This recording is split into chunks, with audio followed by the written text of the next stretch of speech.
quand on voit leur nom apparaître en tête d'affiche pour le journal de 20h, limite on a envie de se dire seulement maintenant. Ah, ils sont passés à l'acte. Ben oui, c'est logique. Et après arrive le Bataclan 2015 et on est tous étonnés.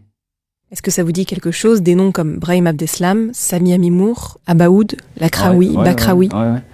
Tout cela, au fait, sont des gens qui se fréquentaient entre eux, allaient boire le thé ensemble et on partageait nos idées. Il faut savoir que Molenbeek, à la base, c'est pas forcément un bastion de terrorisme plus qu'une autre commune. Il y a des communes à Bruxelles qui sont pires que Molenbeek.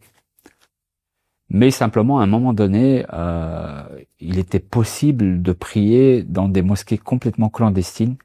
Et c'est là que parfois, il n'était pas rare de croiser ce genre de personnes. Moi, ça m'est déjà arrivé de croiser Salah Abdeslam, non pas dans une mosquée, mais dans le quartier. Il y en a un autre aussi qui s'appelle, il se fait appeler comme ça, du moins auparavant, il est passé pas mal sur les chaînes de télévision belges. Il s'appelait Jean-Louis le Soumis. Puis il a envoyé d'ailleurs des gens en Syrie. Lui, il allait carrément dans les quartiers de Bruxelles distribuer des tracts contre la démocratie, etc. Parce qu'il considérait que la démocratie, c'était le diable. Eh ben, ce genre d'individus, ils étaient fréquents à Bruxelles. Nous, à l'époque de mes débuts dans le salafisme, on les voyait comme ça, déambuler dans les rues. Molenbeek, qui à la base est un quartier, moi à mon époque, dans les années 2004, 2005, 2006, il y avait des mosquées dans des caves. Tout le monde le savait. Il y avait des gens vraiment bizarres.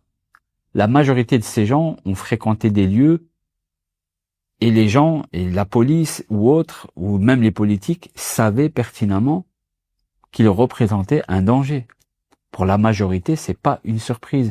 Et nous qui sommes issus des milieux radicaux, de l'islam radical, etc., on le savait depuis longtemps. Quand on voit leur nom apparaître en tête d'affiche pour le journal de 20h, limite on a envie de se dire seulement maintenant. Ah, ils sont passés à l'acte. Ben oui, c'est logique. Et après arrive le Bataclan 2015 et on est tous étonnés.